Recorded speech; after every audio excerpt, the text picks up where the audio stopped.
po kasi ay nanghihinayang kabayan sa mga lilipas na araw, buwan, taon na pamamalagi ko dito sa Taiwan kung hindi ko po ito gagawin.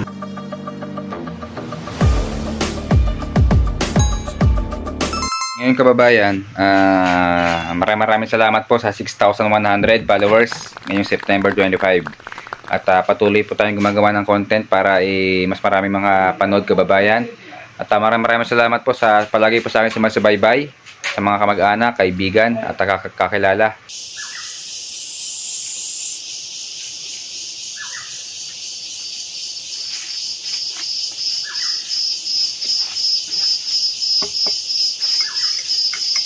Pababa na po tayo sa bodega.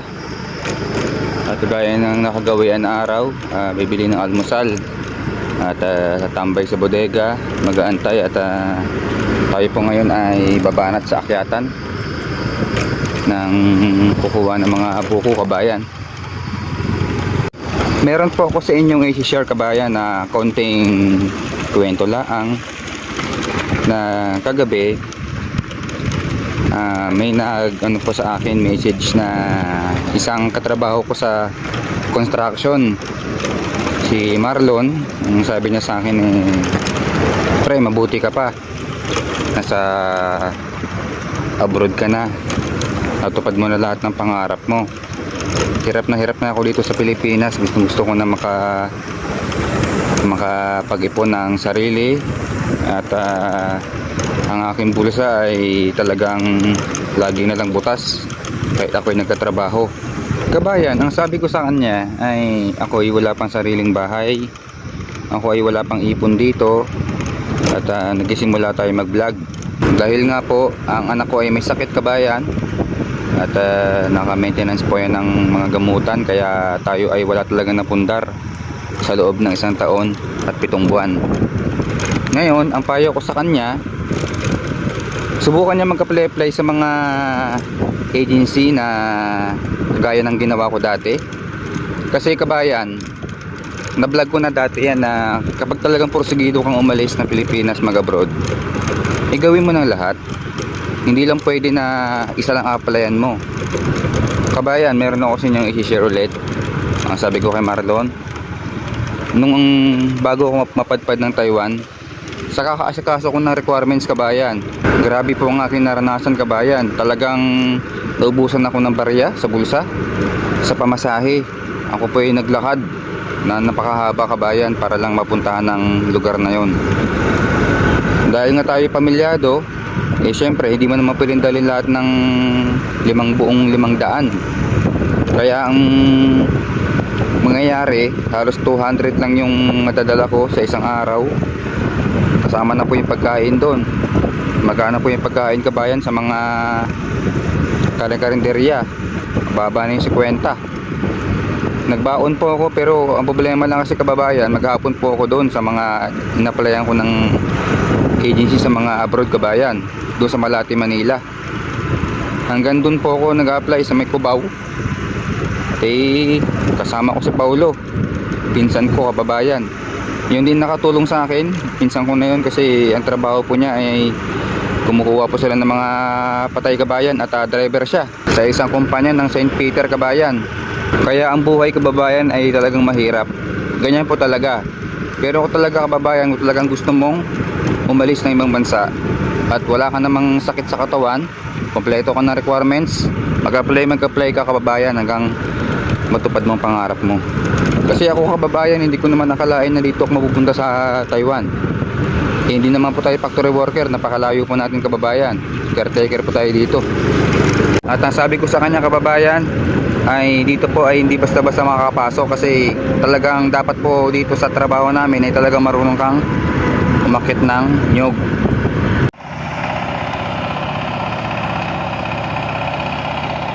Isang magandang umaga kabayan. Ngayon, ang ginagawa ko kabayan para mas mababa ang aking pagbablog ay magdadala po ako ng USB charger para sa cellphone at kung saan po ako pwede mag-charge. Isa lang po ang gamit natin kabayan. Kapag po tayo ay nalolobat, meron po akong kasama sa trabaho dito na si Kuya Michael. Meron po siyang malaking power bank. Hindi pa po ako nakakabili kababayan Pero doon po tayo nakiki-charge. At ngayong umaga ay bili tayo almusal. Mga kabayan, iniinit pa eh. Yun po mga kababayan, medyo masama talaga ang panahon. Makapal ang ulap at dapat po ay liwayway po ang papasok dyan. Naglalaban po. Eh doon po kami sa pinakamalayo sa tabing dagat sa Singkan, kabayan. Magbababa kami ng mga buko doon. At maglilinis ng mga nyugan.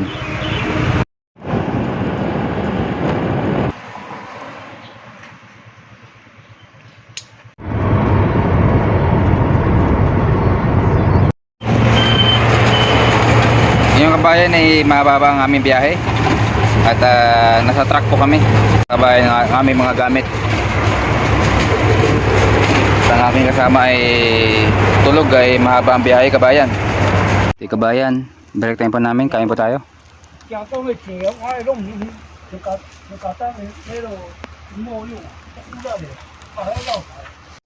Kabayan, maghanap tayo ng pwesto at tayo po ay matutulog. Dito ako yung Mike, medyo malamig-lamig dyan. Andyan ang kanya. At Gusto mo? Gusto mo? Saan? Malamig, malugat. Tama mga freezer ng patay yun eh. Alaska. Alaska. Alaska? Ayo, shit. Alaska. Kala ko freezer eh. Yun oh. Ito maganda ng pwesto yan. Tingnan natin.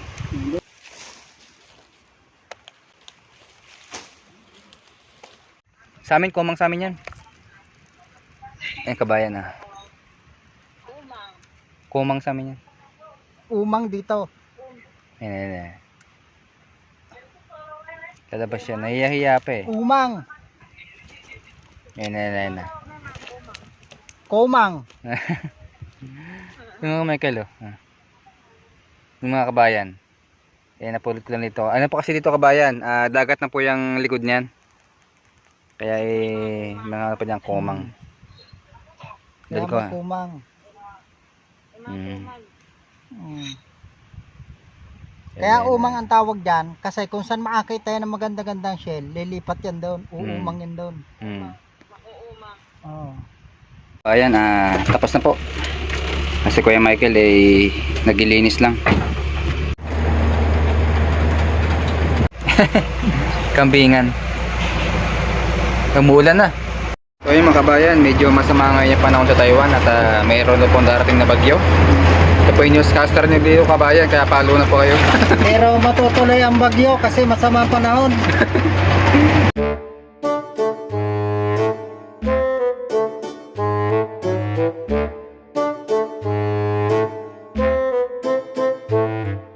So kabayan, kamusta kayo?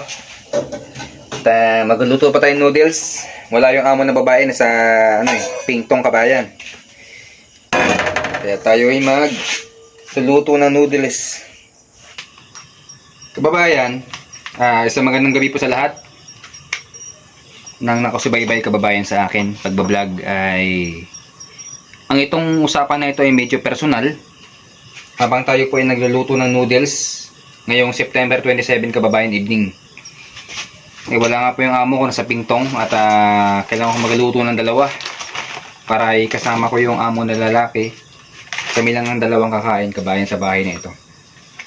Ngayon, gusto ko lang linawin kababayan na sa lahat po na humusga sa aking pamilya, asawa ko, anak ko, sa nangyari kanina sa issue sa amin sa Balagtas Heights kababayan. Bago po kayo talaga manghusga kababayan, tingnan nyo muna yung sarili nyo. Kasi kababayan, hindi porket kami mga OFW nakaalis ng ibang bansa. Saan man panig ng bansa kababayan ay hindi po yan basta-basta makapag-ipon. Hindi naman po ako binata. Hindi naman po ako suwail na ama para patalikuran ko yung aking mag-ina para sa aking kapakanan kababayan. Lalo na po yung may sakit po yung bata. At dito po sa bansa na ito ay hindi po ganun kalaki ang sahod kababayan. Ako na po nagkasabi sa inyo, Taiwan. Napakaswerte nyo na po kung sa company na maganda kayo. Kung kayo po ay factory. Napakalaki pa ng overtime nyo, kababayan. Pero ako na po nagsasabi sa inyo is na paswerte yan po talaga sa abroad, kababayan. Kahit po sa amin sa caretaker dito, sa mga amo. Kapag po napunta ka dito, kababayan, sa amo na brutal, kawawa ka po talaga. Alam nyo, kabayan, ako yung tipo na isang OFW na kahit wala akong ipon, uuwi ako para makita ko lang yung anak ko na may sakit. Ganyan ako, kabayan. Kaya, kabayan, wag na wag po kayo maghusga ng kapwa. Lalo na po ay wala kayong alam sa sitwasyon ng mismong buhay ng totoong pamilya, kabayan. Out proud to be OFW. Kahit wala akong ipon na pupunta sa anak ko, uuwi po, kababayan, at iba-vlog ko yan ng proud to be, kabayan. Kahit wala akong ipon, ganyan ako bilang isang ama. At ganyan ako kamahal ng aking asawa, kabayan. Dahil ang asawa ko, di naman mukhang pera yung kabayan eh. At kung kayo nagkataka, kabayan, kung bakit po ako nagbablog, nagbibideo, yan po ay nagbapakasakali rin ako na balang araw ay mag-click, kabayan. Kasi para sa anak ko. Kaya ko po yung ginagawa. At ang ginagawa ko na ito ay hindi po yan biro, kabayan. Kasi magbibideo ka, mag-i-edit ka, mag-iisip ka ng content, kabayan. Ay ako po, Mariosep. Sa pagbablog, hindi mo alam kung saan ka magsisimula. Subukan nyo po gawin na mag-video po kayo at kung ano po yung gusto nyong content. Subukan nyo lang, kabayan, para malaman nyo yung sinasabi ko. Kaya bago po kayo maghusgan ng isang kapwa, lalo na po sa isang OFW na kagaya ko, nagbilang isang ama, may 2 anak at wala pa napundar sa buhay, 1 year and 7 months, kababayan, sa Taiwan. I proud to be, kabayan, kahit wala akong pera. Kabayan, habang paluto na po itong noodles ko, at ay kami kakain na. Maraming salamat po sa aking panonood ng share personal life. Okay lang po yung, kabayan, na isa pa Diyos na lang natin ang mga ganun tao. Diba? Nag-aaso na. Okay. 却不容易被卫星监控性能不易被敌方锁定，记者找不到。看到以色列国防部证实，在北部战线对黎巴嫩展开进一步的军事。 At kabayan, kami po ay kakain na habang nanonood ng TV. Ito po ang amin at wala po kaming kanin. Yan lang po yan. Rekta na po yung, kabayan, sa tiyan. Magandang gabi po sa inyong lahat, kababayan. Maraming salamat po sa like, comments, and share. Proud to be OFW. God bless.